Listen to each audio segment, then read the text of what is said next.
Assalamualaikum warahmatullahi wabarakatuh.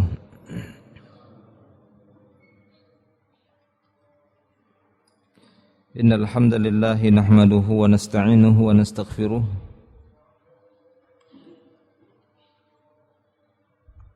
na'udzu billahi min shururi anfusina wa min sayyiati a'malina.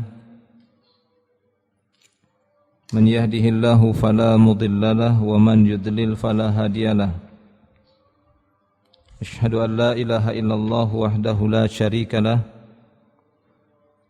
wa asyhadu anna Muhammadan abduhu wa rasuluh. Allahumma salli wa sallim ala Rasulillah Nabiyina Muhammadin sallallahu alaihi wasallam wa ala ahli baitihi wa azwajihi wa ashabihi wa man tabi'ahum bi ihsanin ila yaumiddin. Wa qala Allah ta'ala ya ayyuhalladzina amanu taqullaha haqqa tuqatih wa la tamutunna illa wa antum muslimuna amma ba'd. Fa ya ayyuhal muslimun wal muslimat wal ikhwan wal akhwat rahimani wa rahimakumullahu jami'an. Alhamdulillah, kita bersyukur kepada Allah Subhanahu wa taala atas segala nikmat-nikmatnya yang telah dilimpahkan kepada kita semua. Malam hari ini kita berjumpa dan berkumpul kembali di majelis ilmu yang mulia ini. Akan kita lanjutkan pembahasan kita, masih melanjutkan materi yang ada dalam buku Adab dan Akhlak Penuntut Ilmu, di mana bab yang kedua telah kita selesaikan. Ini tentang adab-adab utama dalam menuntut ilmu syar'i, dan bab kedua tersebut mengumpulkan 12 adab yang sudah kita lewati pembahasannya. Sekarang berpindah kepada bab yang ketiga. Pada bab yang ketiga ini al-muallif hafizahullah, ini al-Ustadz Yazid bin Abdul Qadir Jawas hafizahullah, pada bab yang ketiga memberikan judul adab terhadap Rasulullah sallallahu alaihi wasallam. Adab terhadap Rasulullah sallallahu alaihi wasallam. Kata beliau, di antara adab-adab para penuntut ilmu terhadap Rasulullah sallallahu alaihi wasallam adalah, jadi pada bab yang ketiga ini kita akan membahas adab yang mulia. Setelah bab yang kedua kita juga sudah bahas tentang adab kepada Allah Subhanahu wa taala, sudah menyinggung tentang adab kepada Allah Subhanahu wa taala, yakni dalam menuntut ilmu hendaknya ikhlas. Ini adab kita kepada Allah. Adab kita kepada Allah bagi para penuntut ilmu syar'i yang paling utama dan sudah kita lewati pembahasannya adalah tentang al-ikhlas. Ikhlas di dalam menuntut ilmu. Maka pada bab yang ketiga ini beliau akan menjelaskan tentang adab, baik itu secara umum, lebih khusus lagi kepada para penuntut ilmu syar'i, yang mana kita ketahui ilmu syar'i sumbernya ataupun landasan dan pijakannya adalah Al-Quran dan Sunnah Rasulullah. Ya, maka ini merupakan adab yang paling utama bagi para penuntut ilmu syar'i. Bagaimana mereka memiliki adab terhadap Rasulullah, karena sesungguhnya yang menjadi pijakan mereka di dalam menuntut ilmu syar'i, salah satunya atau yang keduanya adalah hadis, adalah sunnah-sunnah Rasulullah sallallahu alaihi wasallam.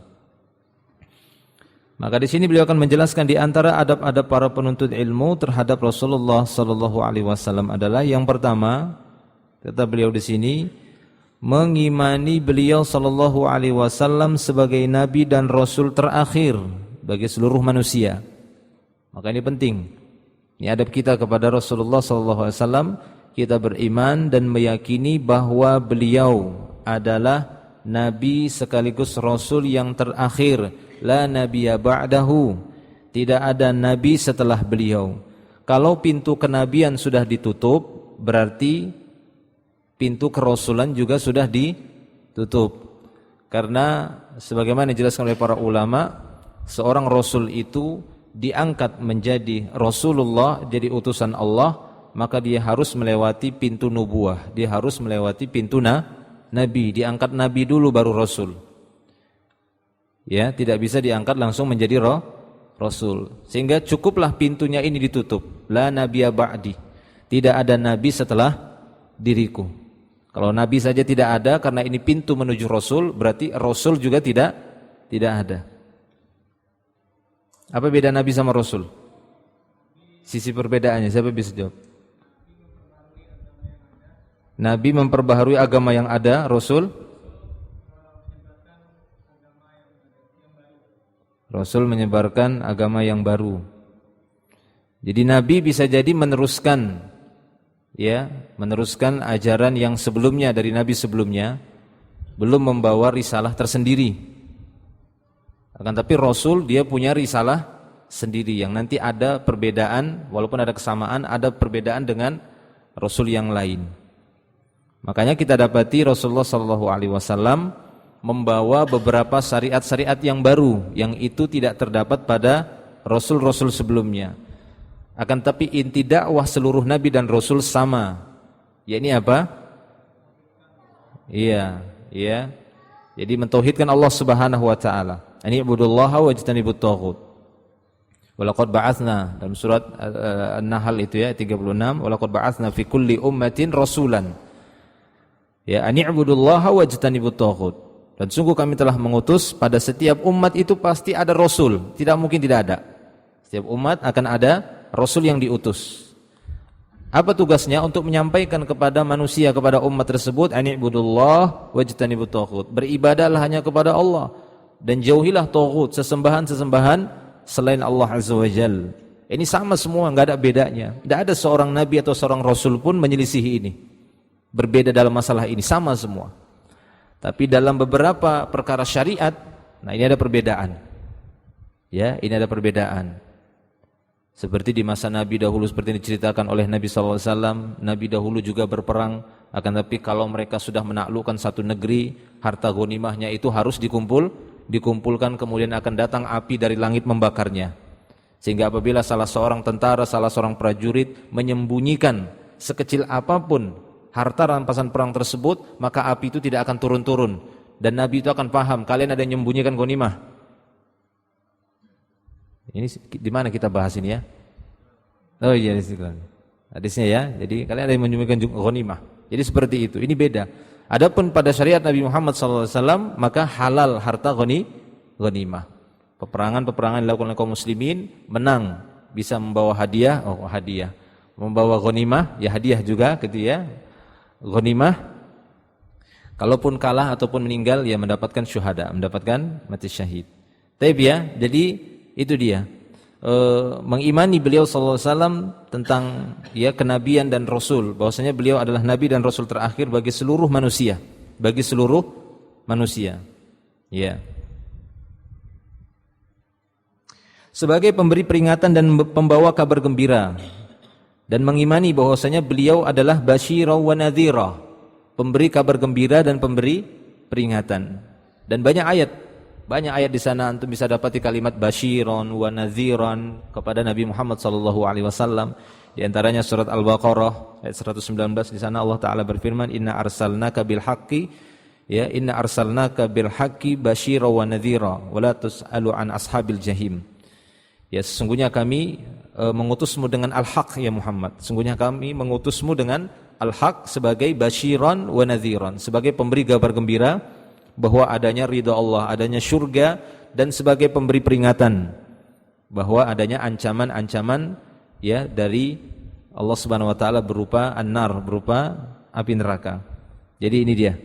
Nabi sallallahu alaihi wasallam mengimani bahwasanya beliau sebagai pembawa kabar gembira atau pemberi peringatan, dan mengimani beliau sebagai penyeru ke jalan Allah dengan izinnya, serta mengimani kebenaran segala apa yang beliau bawa dari Allah taala. Jadi mengimani apapun yang dibawa oleh Nabi sallallahu alaihi wasallam dari Allah taala kita imani semua. Dan ini merupakan manhajnya para sahabat-sahabat ridwanullahi alaihim ajma'in. Sampai-sampai para sahabat itu pernah didapati ketika sholat bersama Nabi, Nabi melepaskan sendal. Waktu itu sholat menggunakan sendal. Nabi melepaskan sendal, apa yang dilakukan sahabat? Lepaskan semua. Ini saking taatnya mereka sama Nabi Muhammad SAW. Ya, saking mereka patuhnya kepada beliau. Walaupun sebenarnya salah itu, tidak tepat kan begitu ya? Kenapa? Karena setelah sholat beliau tanya, loh kenapa kalian ikut melepaskan sendal? Ya kami lihat engkau melepaskan sendal ya Rasulullah. Tidak, tadi waktu sholat Jibril datang dan mengabarkan bahwa di bawah sendalku ada azza, ada kotoran. Oleh karena itu siapa saja di antara kalian yang hendak masuk ke dalam masjid, maka hendaklah dia melihat kedua sendalnya. Kalau dia mendapati azza, ada kotoran di sana, ya hendaklah dia menggosokkan ke tanah. Nah seperti itu. Ya ini saking mereka membenarkan apapun yang dilakukan oleh Nabi mereka benarkan. Ya, apapun yang dilakukan oleh Nabi mereka benarkan. Mereka ikuti. Ini dia. Dan membenarkan kabar yang beliau bawa, membenarkan berita-berita dan informasi yang beliau bawa dari perkara-perkara yang telah terjadi, yang sedang terjadi dan akan terjadi.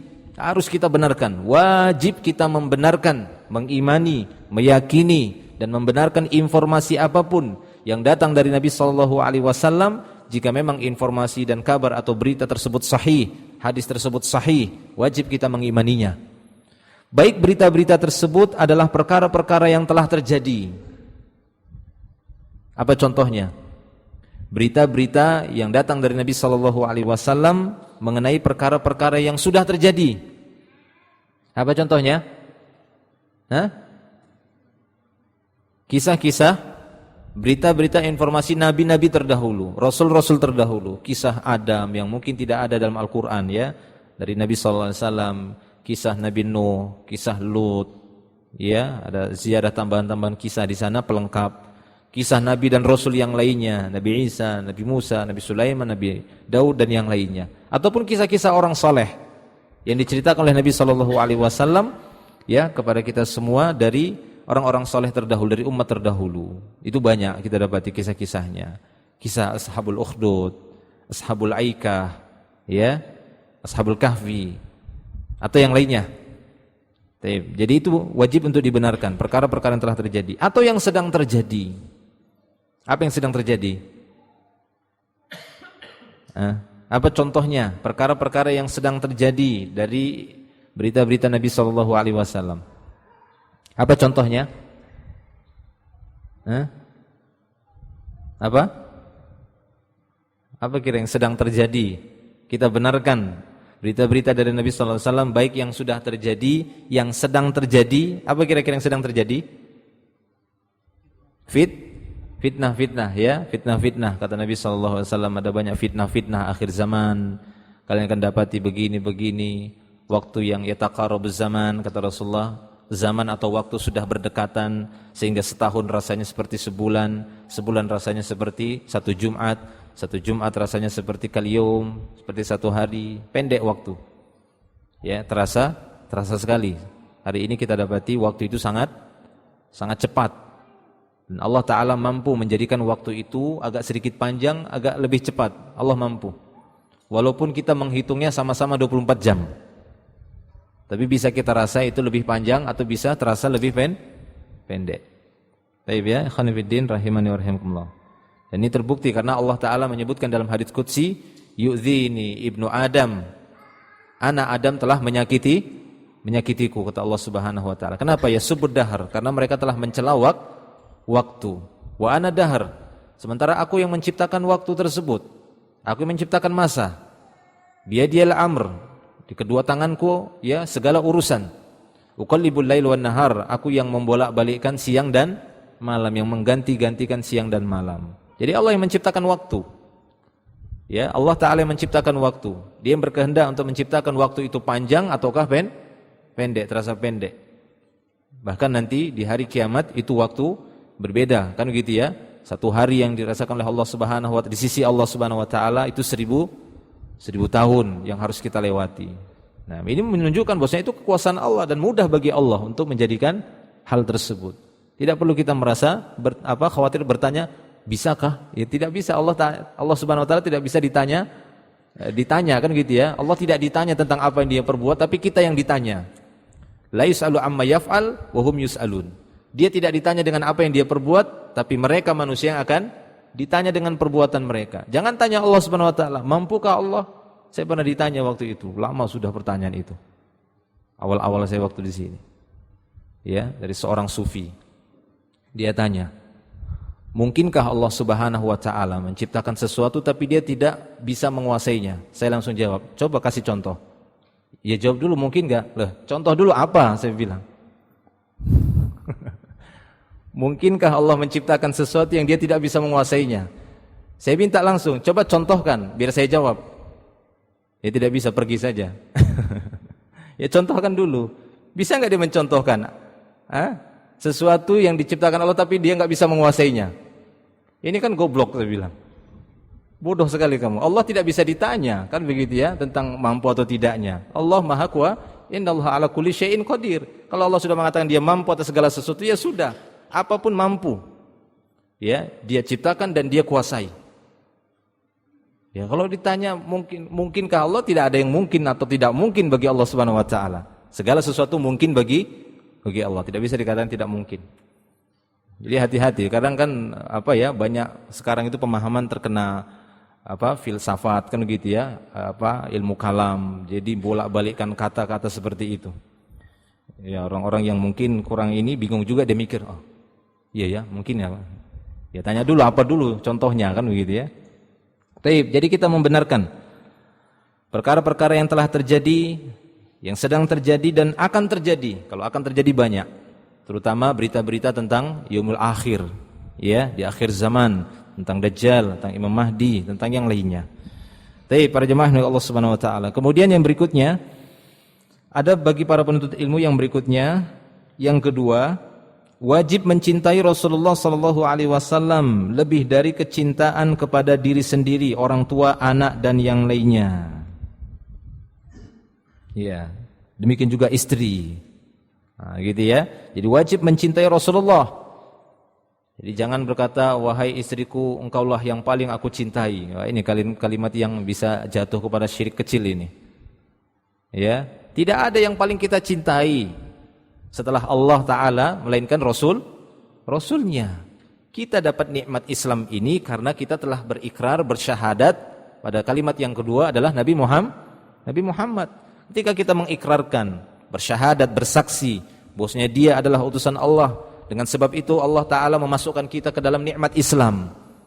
Kok bisa-bisanya selain dari Rasulullah sallallahu alaihi wasallam, Allah dan Rasulnya, kemudian kita berikan cinta kita lebih besar kepada selain keduanya? Tidak bisa. Ya, setelah Allah, maka kecintaan kita berikan kepada Nabi Muhammad sallallahu alaihi wasallam. Wala dan barok kita, ya, itu kita tegakkan karena kecintaan kita kepada Nabi Muhammad sallallahu alaihi wasallam. Kita membenci apa yang dibenci oleh Nabi, kita mencintai, ya, menghormati apa yang diperintahkan oleh atau apa yang dicintai dan dihormati oleh Nabi Muhammad sallallahu alaihi wasallam. Ini kecintaan kita. Kita berkorban, ya, menjalankan apa yang diperintahkan oleh beliau, berkorban dengan apa yang dibela oleh beliau, kita bela, dan seterusnya. Dan ini tidak hanya sebatas pengakuan. Betapa banyak orang-orang mengakui cinta, akan tapi tidak membuktikan rasa cintanya. Ya, sebagaimana dalam syair itu banyak sekali ya, kullun mudda'in waslan lil laila lakinnal laila la tukiruna zaka. Semua orang mengklaim punya hubungan sama si Laila Majnun. Katanya sih Laila Majnun gitu ya. Setiap orang mengaku mengklaim punya hubungan sama Laila. Sayangnya akan tapi Laila tidak mengakui hubungan tersebut. Ya, semua orang bisa saja mengaku. Ya, semua orang punya pengakuan, bisa saja menyatakan pengakuannya, mengaku cinta Nabi. Akan tapi masalahnya Nabi benar enggak cinta juga sama kita, gitu ya. Nah, itu pembuktian.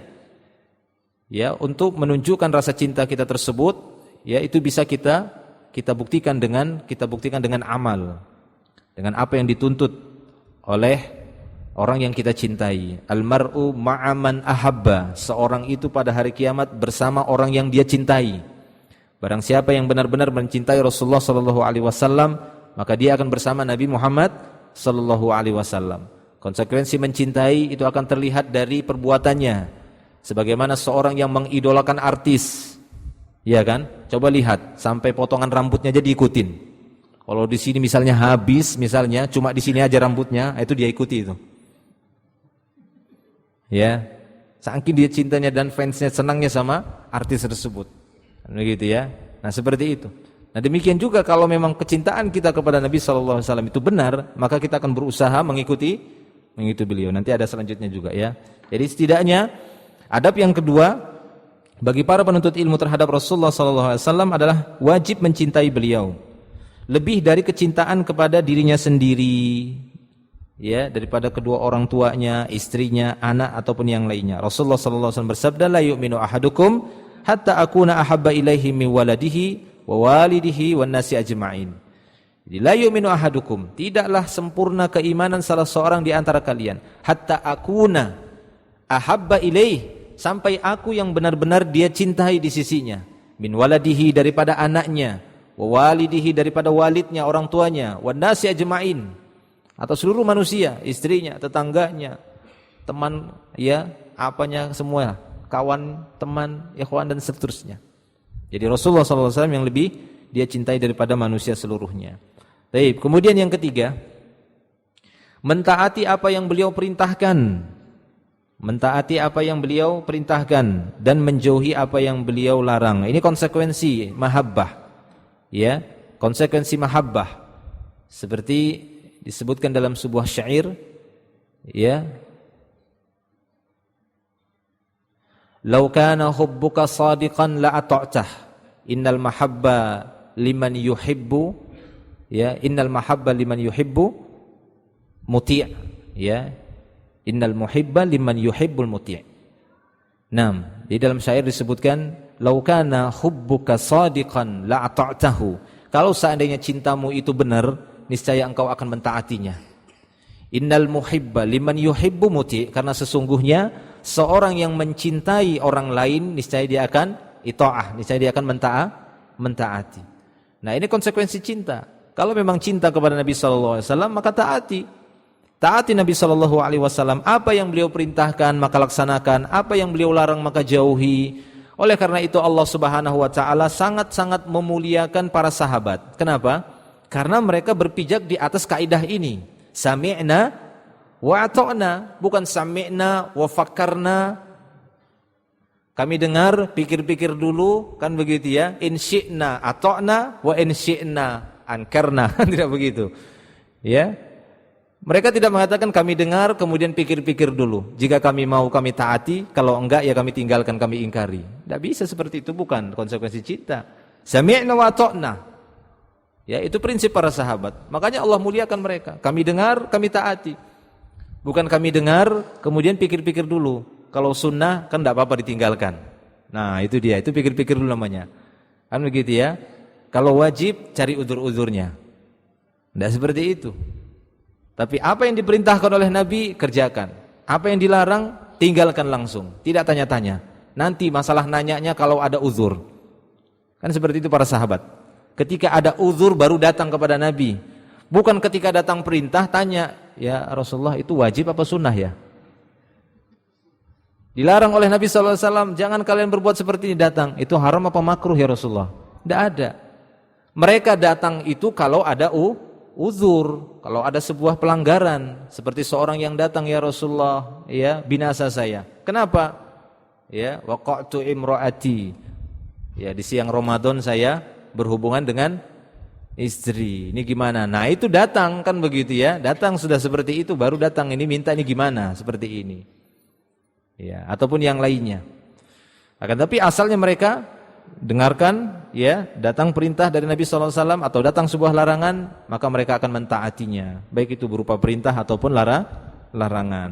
Nah, itu. Jadi ini kalau kita berpijak di atas manhaj seperti ini, insyaallah selamat. Masalahnya kita semakin pintar semakin ngakal-ngakali, itu yang bahaya. Ya, semakin mendalam ilmu fikihnya, semakin kan begitu ya. Sunnah saja kok. Kan gitu ya. Jadi sudah mulai mendalam masalah ilmu fikihnya yang dulunya mungkin dia merasa khawatir meninggalkan hal tersebut. Ada banyak kita dapati kasus seperti itu. Awalnya dia merasa khawatir meninggalkan itu. Ya.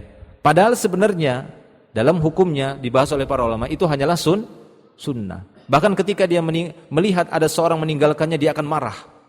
Karena dia menganggap itu suatu yang wajib.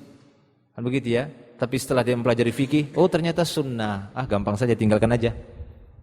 Capek-capek saya selama ini ngotot-ngotot kan begitu ya. Tidak demikian. Ya, tidak seperti itu. Akan tetapi seperti apa yang dilakukan oleh para sahabat-sahabat Rasulullah SAW. Mereka mulia karena hal tersebut. Apa yang diperintahkan. Ini sesuai dengan perintah Allah dalam surah Al-Hasyr ayat 7. Wa ma atakumur rasulu fakhudhu wa ma nahakum anhu fantahu. Apapun yang dibawa oleh Rasul ambil. Apa yang diperintahkannya laksanakan. Dan apa yang dilarang tinggalkan. Ya. Itu dia jalan selamat. Ya, itu jalan keselamatan. Jadi berusaha melaksanakan apapun sebagaimana dilakukan oleh para sahabat sampai melepaskan sendal ya ikut saja kan begitu ya. Ikut saja. Namanya mau ikut Rasulullah. Mau ikut Rasulullah nanti ke surga Firdaus. Kok menyelisihinya? Kan begitu ya? Kok menyelisihinya? Dan hati-hati menyelisihi Rasul sallallahu alaihi wasallam ini diancam, secara umum kan diancam. Falyahdharil ladzina yukhalifuna an amrihi an tusibahum fitnah aw yusibahum adzabun alim.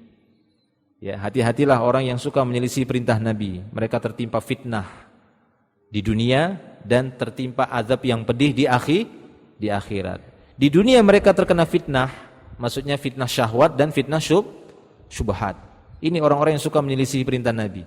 Baik yang perintahnya itu kita katakan wajib ataukah perintahnya itu sunnah. Suka menyelisihi perintah Nabi yang dua ini bisa terkena fitnah. Minimalnya fitnah syahwat bagi orang yang faham manhaj. Dia faham manhaj salaf. Dia terkena fitnah syahwat karena suka menyelisihi Nabi. Ya, kenapa? Karena syahwat itu mengajak kepada rasa malas, ya atau tidak? Syahwat itu mengajak kepada rasa malas atau tidak? Hujibatin nar bisyahawat. Neraka itu dihiasi dengan hal-hal yang diingini oleh syahwat. Wa hujibatil jannah bil makarih. Sementara surga itu dihiasi dengan hal-hal yang tidak disukai oleh syahwat. Ya. Jadi syahwat itu memang mengajak kepada lebih condong kepada neraka. Adapun dia kepada surga, syahwat itu kurang suka kan gitu ya, makarih, makruh, benci dia jalan-jalan ke sana. Sehingga terkadang syahwat itu menyebabkan kita malas. Ya, tapi kepada perkara maksiat, dibakar kita. Kan gitu ya, kepada perkara yang sia-sia, perkara yang mubah terkadang itu syahwat kita itu berkeinginan besar ingin melakukannya. Tapi ketika ibadah yang sifatnya itu perintah Allah Subhanahu wa taala, syahwat itu berusaha untuk menjadikan semangat kita melempem. Gitu ya. Jadi agak kurang semangat. Nah itu dia seperti itu. Belum lagi dari syaitan-syaitannya. Taib ya. Jadi ini hati-hati. Terkena fitnah. Fitnah ya syahwat atau yang lebih parah lagi terkena fitnah syubhat. Ya, terkena fitnah syubhat. Ini kalau sudah terkena fitnah syubhat, ini lebih bahaya lagi. Bisa dia melenceng dari manhaj. Ya, bisa melenceng dia dari manhaj. Fitnah syubhat artinya dia terkena fitnah karena memang ada kecenderungan mukhalafatus sunnah. Dalam hatinya memang kurang sempurna. Mengikuti sunnah itu tidak sempurna. Jadi harus benar-benar kita ittiba. Mengikuti Nabi itu harus benar-benar tulus. Rasulullah SAW lebih kita utamakan. Jika tidak, kita terkena syubhat. Seperti terkena syubhatnya orang-orang yang enggan untuk mengangkat celananya di atas mata kaki. Kena syubhat. Kenapa? Yang penting tidak sombong. Ini kan terkena syubhat. Kena syubhat enggak itu? Iya, itu terkena syubhat. Kalau mereka mengatakan loh seperti itu dalilnya, bukan. Sekarang pernah enggak Nabi isbal? Nabi pernah isbal enggak? Iya, kalau kita memang ingin ittiba kepada Nabi, ya sudah ikuti saja apa yang diperintahkan oleh Nabi SAW. Nabi memerintahkan angkat pakaian kalian di atas mata kaki. Selesai masalah. Selesai masalah enggak? Selesai. Surga. Ini enggak. Kan begitu ya? Kena syubhat. Membawa dalil gini, kan begitu ya. Innallaha la yanzuru yaumal qiyamah ila man jarra izarahu bataran. Oh, disebut bataran, sombong. Sungguhnya Allah tidak melihat pada hari kiamat orang-orang yang menjulurkan pakaiannya sampai ya menutupi mata kaki karena kesombongan. Nah, ini kan karena sombong saja kok. Ya, lalu bagaimana dengan hadis ma'asfala minal ka'bain minal izari finnar, apa yang menjulur sampai menutupi mata kaki di neraka? Ini kalau bagi orang sombong, kalau enggak sombong enggak masuk neraka isbalnya. Wah. Ya. Nanti ini akan berbenturan, kaidah seperti ini akan berbenturan kepada perkara yang lain. Saya kasih contoh masalah salat Jumat. Salat Jumat. Ya. Ancaman-ancaman yang disampaikan oleh Nabi tentang orang-orang yang meninggalkan salat Jumat satu atau bermacam-macam? Bermacam-macam. Terkadang beliau mengatakan laqad hamamtu an amura rajulan yusalli bin nas. Ya, summa ahriku 'ala rijalin yatakhallafuna 'anil jumu'ah buyutahum. Kama qala sallallahu alaihi wasallam. Sungguh aku sangat berkeinginan untuk manggil seorang menggantikan aku jadi imam. Kemudian aku mendatangi rumah orang-orang yang meninggalkan salat Jumat, aku bakar rumah mereka. Ini ancaman beliau, ingin membakar rumah para laki-laki yang tidak ikut salat Jumat.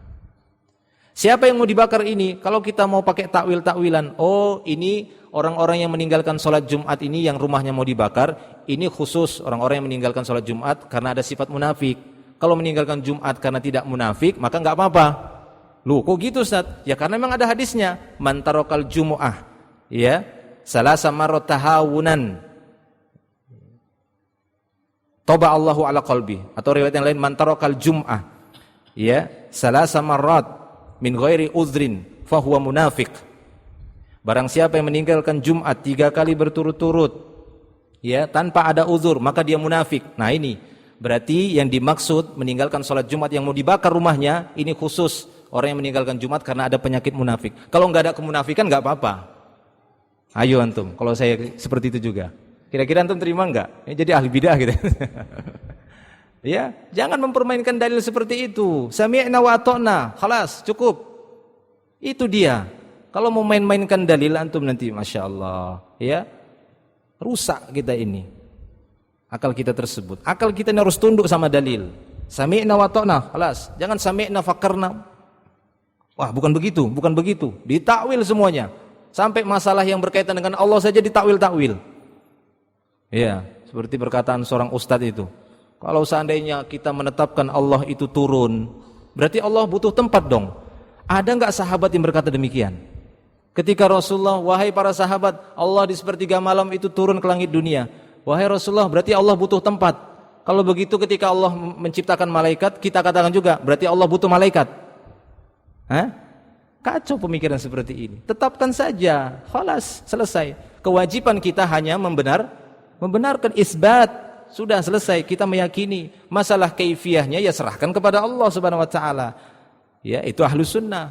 Tafwid bil kaifiyah, menyerahkan masalah kaifiyah, tapi masalah makna, hurufnya ataupun seluruhnya kita tetapkan iya. Allah punya kaki, iya. Memang Allah Subhanahu wa taala berbicara demikian, Rasul seperti itu. Enggak usah ditakwil-takwil kesanakan, pusing sendiri antum. Hancur dalilnya. Ya. Nah, jadi tunduk ini kepada dalil.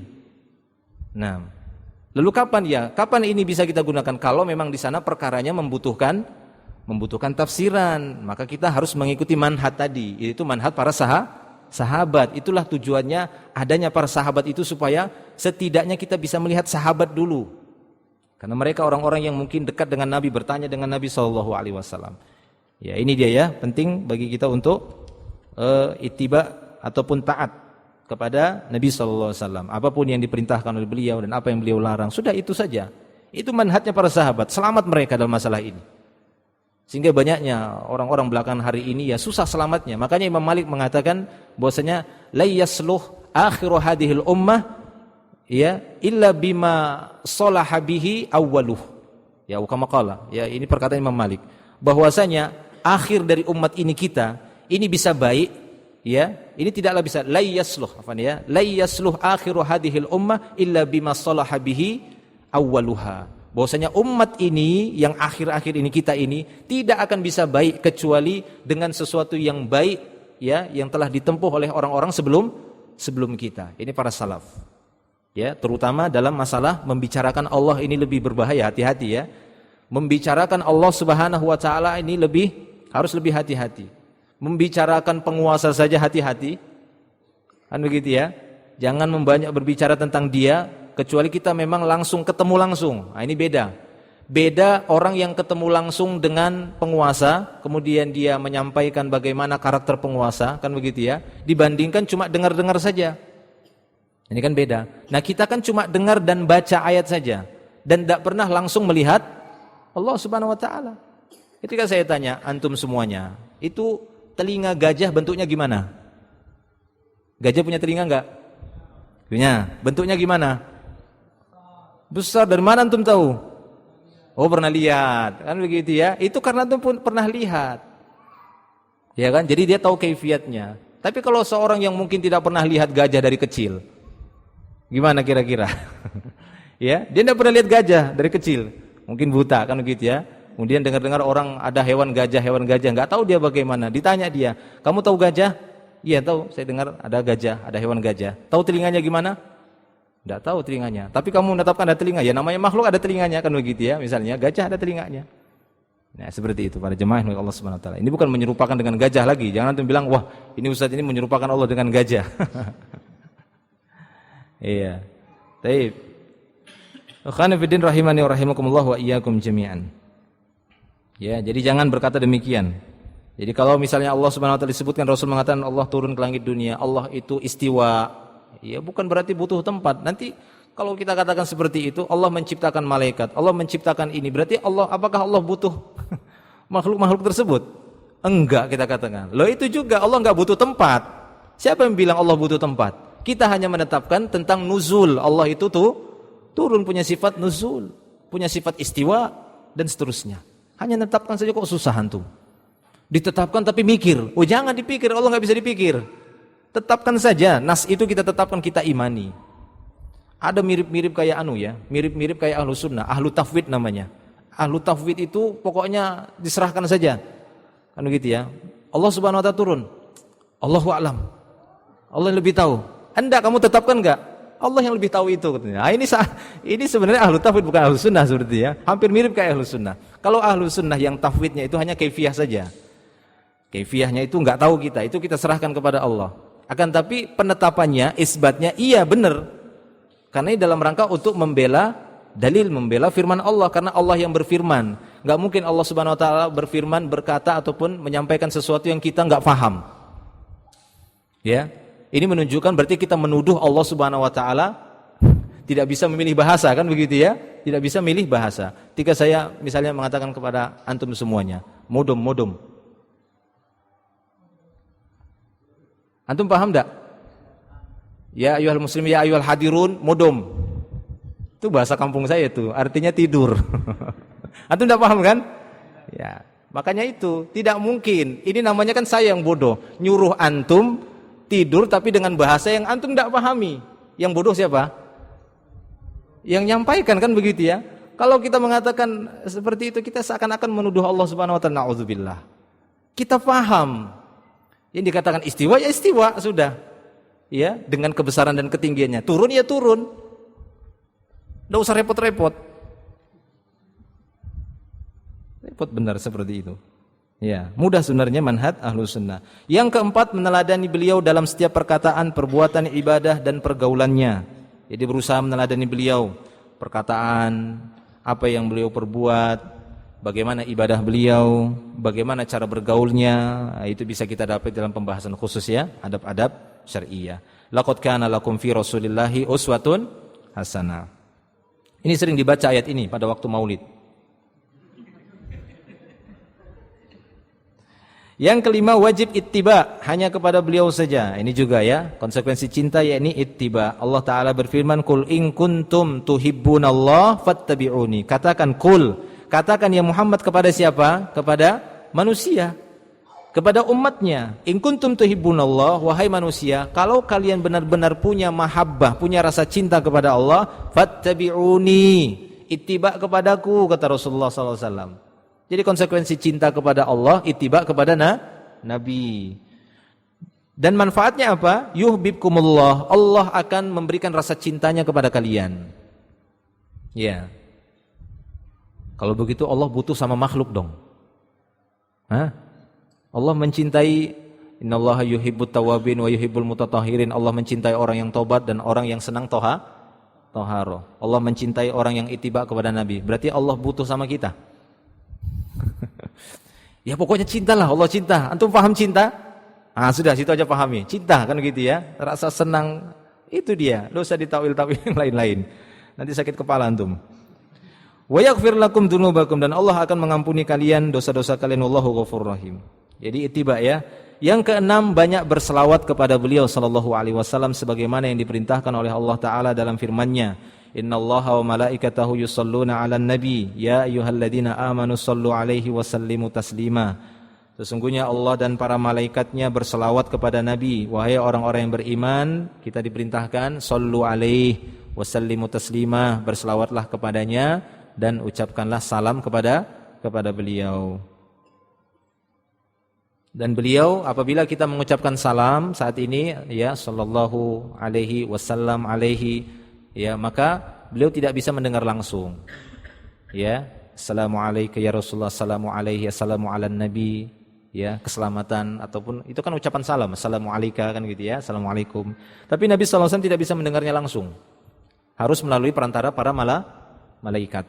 Ini menunjukkan bahwasanya beliau ataupun yang lainnya yang sudah meninggal tidak bisa mendengar langsung. Loh, apa dalilnya Ustaz? Ada dalilnya itu dalam hadis yang sahih. Ya, innalillahi malaikah yasihuna fil ardi yuballighuna min ummati salam. Kata Nabi SAW, sesungguhnya Allah punya malaikat-malaikat khusus yasihuna fil ardi, yang keliling-keliling di muka bumi ini, keliling malaikat itu. Apa tujuannya? Untuk mengumpulkan salam, yuballighuni, kemudian mereka nyampaikan kepadaku. Ya, bahwa tadi Rafi'i nyampaikan salam, baru jawab sama beliau. Ya, si fulan ngasih salam, baru beliau jawab. Nah, begitu ya. Jadi ini menunjukkan bahwasanya beliau tidak bisa mendengar langsung, kan begitu ya. Apalagi yang lainnya yang sudah meninggal, sehingga tidak ada manfaat kita minta doa sama orang mati. Enggak ada manfaatnya. Kita panggil mereka, kita panggil emak kita, "Mak, tolong Mak," gitu ya. Nah, saya ingat waktu kecil dibawa oleh keluarga saya ziarah kuburan ibu. Kelas 3 SD sudah meninggal ibu, dibawa. Kalau mau ujian itu dibawa. Minta sama mama, "Ayo ngomong," katanya. "Mak, tolong Mak ya," gitu ya. Mudahkan nanti supaya lulus ujian gitu ya, supaya naudzubillah. Semoga Allah mengampuni kita. Itu ya memang kita dari kecil ya, namanya ajaran Indonesia. Banyak seperti itu. Berselawat kepada Nabi. Dianjurkan mengucapkan selawat pada waktu dan keadaan yang disyariatkan. Jadi selawat itu ada yang memang ditentukan waktunya, ada memang selawat yang diperintahkan secara mutlak. Kalau secara mutlak terserah berapa jumlahnya, bagaimana lafaznya. Di sini beliau menyebutkan beberapa lafaz, boleh dengan sallallahu alaihi wasallam, boleh dengan alaihi assalatu wassalam, atau Allahumma shalli wa sallim alaihi. Tapi yang paling sempurna jangan selawat saja, tapi selawat digabung dengan salam, karena perintah dalam ayat tadi apa? Ya ayyuhalladzina amanu shallu alaihi wasallimu taslima. Jadi digandingkan selawat dan salam. Nah, selawat yang disyariatkan dianjurkan kapan saja itu. Kalau secara mutlak terserah. Lagi di mobil, antum lagi di motor, lagi dimanapun terserah antum berselawat. Tapi selawat yang dianjurkan, yang memang ditentukan kapan saja itu. Ketika hari Jumat, apalagi ketika masuk masjid, ya kan? Masjid, ada dalilnya itu. Ketika apa lagi? Ketika selesai mendengar adzan.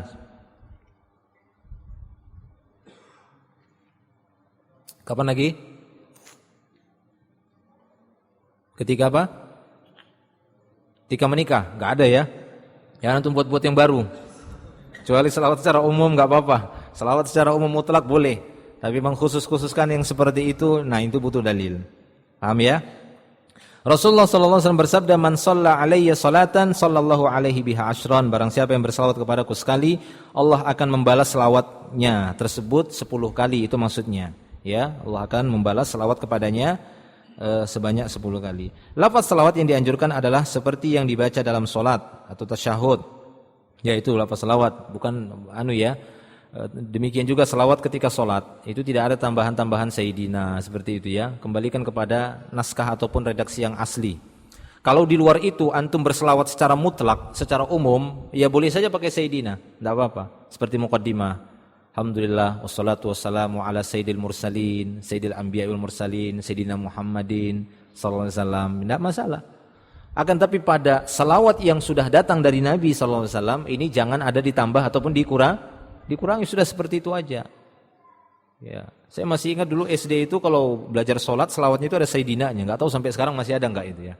Allahumma sholli ala Sayyidina Muhammad wa ala ali Muhammad. Ya kita katakan ya tidak perlu ya. Kenapa? Karena Nabi pernah menegur Al-Bara' bin Azib mengganti kalimat Nabi itu dengan Rasul diganti. Padahal itu doa mau tidur saja itu. Itu doa mau tidur.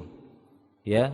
Ketika Nabi mengatakan wa binabiyyikal ladzi arsalta, ulangi kata Rasulullah. Dia ulangi dari awal, ketika pas kalimat wa binabiyyikal ladzi arsalta dia bilang wa bi rasulikal ladzi arsalta. Kata Nabi, nabiyika wa binabiyyika. Tegur sama Nabi. Kalimat Nabi tadi bukan Rasul tadi diajarin. Ya, ini gimana kalau kita Allahumma sholli ala sayyidina Muhammad wa ala ali Muhammad kama shallaita ala sayyidina Ibrahim, ya pakai sayyidina juga ya. Ya, intinya itu, memperbanyak selawat kepada Nabi. Yang ketujuh, tidak boleh membuat selawat-selawat yang tidak dicontohkan oleh Rasulullah SAW. Tidak boleh bagi seorang talibul ilmi berbuat bid'ah, yaitu mengadakan sesuatu yang baru dalam syariat Islam. Ya, ini panjang pembahasannya. Intinya bahwa beliau SAW mengingatkan kita tentang adanya bid'ah. Dan wa kullu bid'atin dolalah, enggak ada wa kullu bid'ah dolalah wa hasanah, enggak ada. Rasulullah enggak tafsir seperti itu ya. Wa kullu bid'atin dolalah. Kalaupun ada orang-orang setelahnya, Umar bin Khattab atau yang lainnya menggunakan kalimat bid'ah digandengkan dengan kalimat hasanah, yang mereka maksud itu ya bukanlah dalam perkara agama, akan tapi dalam perkara-perkara yang di luar itu, perkara dunia, kan begitu ya, dalam perkara-perkara yang dunia yang bukan aslinya, tapi di sana agama membutuhkan. Nah, itu enggak masalah, kan begitu ya. Agama membutuhkan. Seperti saya kasih contoh, Allah Ta'ala berfirman dalam surah Al-Anfal. Dalam surah Al-Anfal ayat 60 itu ya, wa'idul lahum mastata'tum min quwwah. Persiapkan untuk menghadapi mereka kekuatan apapun. Beliau kan langsung mentafsirkan kalimat quwwah di sini. Apa itu? Al-quwwah ar-ramyu, al-quwwah ar-ramyu. Al-quwwah yang dimaksud sini memanah kata Rasulullah sallallahu alaihi wasallam. Apakah wajib setiap kaum muslimin kalau perang pakai panah sampai hari ini? Kalau enggak pakai panah bid'ah. Ya. Jihadnya itu tetap, kan begitu ya. Akan tetapi kan pengantar jihadnya tersebut, wasilahnya saja yang berubah setiap zaman.